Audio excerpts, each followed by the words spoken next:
Hi ചങ്ങായിമാരെ, അപ്പം നമ്മൾ കുക്കറപ്പാണ് ഉണ്ടാക്കിയിട്ടുള്ളത്. നമ്മൾ വൈകുന്നേരത്തെ ചായക്കിന്ന് കുക്കറപ്പാണ് ഉണ്ടാക്കുന്നത്. അപ്പോൾ അത് എന്തൊക്കെയാണ് ആവശ്യമായ സാധനങ്ങൾ. അപ്പം നമ്മൾ ഈ ഒരു ക്ലാസ്സിന് നമ്മൾ അരിപ്പൊടിയാണ് കേട്ടോ എടുത്തിട്ടുള്ളത്. ആ ഒരു ക്ലാസ്സിന് ഫുള്ളായിട്ട് നമ്മൾ അരിപ്പൊടി എടുത്തിട്ടുണ്ട്. അപ്പോൾ അത് നമ്മൾ ആദ്യം തന്നെ കുറച്ച് വെള്ളം ഒഴിച്ചിട്ട് ഒന്ന് ജസ്റ്റ് കട്ടിയിലൊന്നിങ്ങനെ ലൂസാക്കി എടുക്കുന്നുണ്ട് കേട്ടോ.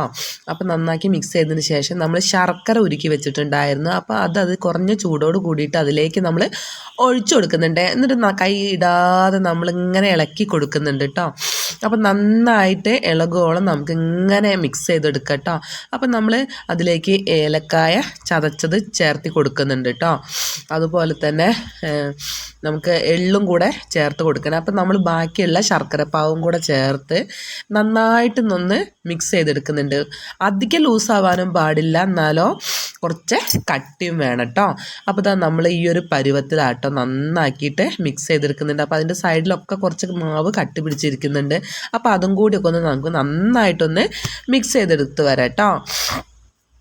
അപ്പോൾ ഇതാ നമ്മൾ ബാക്കിയുള്ള മാവും കൂടെ ആ ഒരു ശർക്കരപ്പാവ് ചേർത്ത് നന്നാക്കി ഒന്ന് മിക്സ് ചെയ്തിട്ടോ. കൂടുതലായിട്ട് വെള്ളമായി പോവാതെ വേണം കേട്ടോ. ഇങ്ങനെ ഈ ഒരു പരുവത്തിലാണ്. അപ്പം നമ്മൾ ഏലക്കായും കൂടെ അതിൽ ചതച്ച് കൊടുത്തിട്ടുണ്ട് കേട്ടോ. അപ്പം നമ്മൾ വീട്ടിൽ ഉപയോഗിക്കുന്ന അത്യാവശ്യം വലുപ്പമുള്ള ഒരു കുക്കറാട്ടോ ഞാൻ എടുത്തിട്ടുള്ളത്. നമുക്ക് ഏതും സെലക്ട് ചെയ്യാം കേട്ടോ. അപ്പം ഞാൻ ഈ ഒരു വലുപ്പത്തിൽ, അപ്പം നമ്മൾ ആദ്യം തന്നെ കുറച്ച് നെയ്യ് ഒഴിച്ചു കൊടുത്തിട്ടുണ്ട്. അതുപോലെ തന്നെ അതിലേക്ക് കുറച്ച് വെളിച്ചെണ്ണയും കൂടെ ഞാൻ ചേർത്ത് കൊടുക്കുന്നുണ്ട് കേട്ടോ. അപ്പോൾ അത് ചൂടായി വരുമ്പോൾ നമ്മൾ കുറച്ച് ചെറിയുള്ളി അരിഞ്ഞ് മൂപ്പിച്ചെടുക്കുന്നുണ്ട്.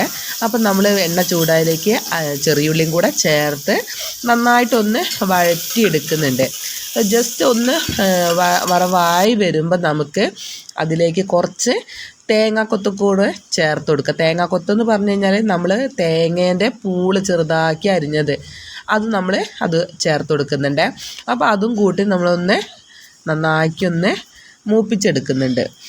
അപ്പോൾ അത് ഏകദേശം ഒന്ന് മൂത്ത് വരുമ്പോൾ നമുക്ക് നല്ലൊരു സ്മെല്ല് വരും കേട്ടോ. ആ ഒരു സമയത്ത് നമ്മളെ മാവുണ്ടല്ലോ അത് നമുക്ക് അതിലേക്ക് 1 or 2 പാകത്ത് നമുക്ക് എത്രയാണോ എണ്ണം വേണമെന്നുള്ളതനുസരിച്ച് നമുക്കതിലേക്ക് ഒഴിച്ചു കൊടുക്കാം. അപ്പം ഞാനിത് മാവിൽ കുറച്ച് എള്ളും കൂടെ ചേർത്ത് കൊടുക്കുന്നുണ്ട്. എള്ള് നമ്മൾ ഇഷ്ടത്തിന് ചേർത്ത് കൊടുക്കുക. അത് എത്രയാണെന്നുള്ളതിന് കുഴപ്പമൊന്നുമില്ല, എത്രയായാലും കുഴപ്പമില്ല കേട്ടോ. അപ്പം നമ്മളതിലേക്ക് മൂത്ത് കഴിഞ്ഞ ശേഷം കുറച്ച് തേങ്ങാക്കൊത്തും അതുപോലെ ഉള്ളിയും കൂടെ മാറ്റി വെക്കുന്നുണ്ട്. അതെന്തിനാ വെച്ചാൽ നമ്മൾ അതിൻ്റെ മുകളിൽ കുറച്ച് വെതറി കൊടുക്കാനാണ്. അപ്പോൾ ഇതാ നമ്മൾ നമ്മുടെ മാവ് ഇതിലേക്ക് ഒഴിച്ച് കൊടുക്കാനുള്ള സമയമായേ. അപ്പം നമ്മളത് ഒഴിച്ച് കൊടുക്കാൻ പോവുക കേട്ടോ.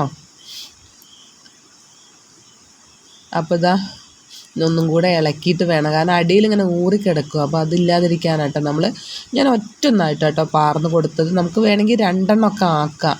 അപ്പം ഞാൻ ഇതിലേക്ക് ഒറ്റ പ്രാവശ്യമായിട്ടോ ഒഴിച്ച് കൊടുത്തിട്ടുള്ളത്. നമ്മൾ മാറ്റി വെച്ചിരിക്കുന്ന തേങ്ങാക്കൊത്തും ചെറിയുള്ളിയും കൂടെ നമ്മൾ അതിൻ്റെ മുകളിലായിട്ടൊന്ന് വെതറി കൊടുക്കുന്നുണ്ട്. നമുക്ക് അണ്ടിപ്പരിപ്പും മുന്തിരിയൊക്കെ ഉണ്ടെങ്കിൽ നല്ലതാണ് കേട്ടോ. അപ്പം നമ്മൾ വിസിൽ ഊരി വെച്ചിട്ടാണ് ഈ ഒരു കുക്കർ അടച്ച് വെക്കുന്നത്. അപ്പം നമ്മൾ ഒരു 5 മിനിറ്റ് ഹൈ ഫ്ലെയിമിലാണ് കേട്ടോ. അപ്പം നമ്മൾ ഇതേപോലെ വിസിൽ വരുമ്പോൾ നമുക്ക് തീ ഒന്ന് സിമ്മാക്കി കൊടുക്കട്ടോ. അങ്ങനെ എയർ നന്നായിട്ട് വരുവോളം നമുക്കൊന്ന് ആകെ 10-15 മിനിറ്റ് സമയം വേണ്ടു. അപ്പം നമുക്ക് ഇടയ്ക്കൊന്ന് തുറന്ന് നോക്കട്ടോ, വിസിലില്ലാത്ത കാരണം. അപ്പം ഞങ്ങൾ തുറന്ന് നോക്കുമ്പോൾ ഏകദേശം വെന്ത് തുടങ്ങിയിട്ടുണ്ട് കേട്ടോ. അപ്പം നമ്മളവിടെ ഫ്ലെയിം ഓഫ് ചെയ്ത് തണുക്കാനായിട്ട് വെക്കുകയാണ്. അപ്പം നമ്മുടെ കുക്കറപ്പം ഒന്ന് തണുത്തിട്ടുണ്ട് കേട്ടോ. അപ്പം നമുക്കിതൊന്ന് സൈഡ് ഇങ്ങനെ ഒരു ചട്ടകം വെച്ചിട്ട് ഇങ്ങനെ റൗണ്ട് ചെയ്ത് കൊടുത്തു കഴിഞ്ഞാൽ നമുക്ക് പെട്ടെന്ന് ഇങ്ങോട്ട് എടുക്കാൻ പറ്റും കേട്ടോ. അപ്പോൾ ഇതാ നമ്മുടെ കുക്കറപ്പം നമ്മൾ റൗണ്ടിൽ നിന്ന് എടുത്തുകൊണ്ടിരിക്കുകയാണ്. ചെറുതായിട്ട് കുറച്ചൊക്കെ പ്രയാസം ഉണ്ടാവും കേട്ടോ എടുക്കാനായിട്ട്, എന്നാലും വലിയ ബുദ്ധിമുട്ടില്ല. അപ്പോൾ ഇതാ നമ്മുടെ കുക്കറപ്പം നമ്മുടെ ചട്ടകത്തിൽ എടുത്തിട്ടോ. അപ്പം ഇതാണ് നമ്മുടെ കുക്കറപ്പം. കഴിക്കാനായിട്ട് നല്ല ടേസ്റ്റാണ് കേട്ടോ. തേങ്ങാക്കൊത്തും ഉള്ളി മൂപ്പിച്ചതിൻ്റെയൊക്കെ സ്മെല്ല് അടിപൊളിയാണ് കേട്ടോ. അപ്പോൾ ഇതുവരെ ഉണ്ടാക്കാത്തവരൊന്ന് ഉണ്ടാക്കി നോക്കണം. അപ്പോൾ നമുക്കിതൊന്ന് കട്ട് ചെയ്ത് നോക്കാം. അപ്പോൾ ശർക്കര ഇതും കൂടി ആയ കാരണം നമുക്ക് നല്ല വീഡിയോ ഇഷ്ടപ്പെട്ടത് ലൈക്ക് ചെയ്യുക, ഷെയർ ചെയ്യുക, സബ്സ്ക്രൈബ് ചെയ്യുക.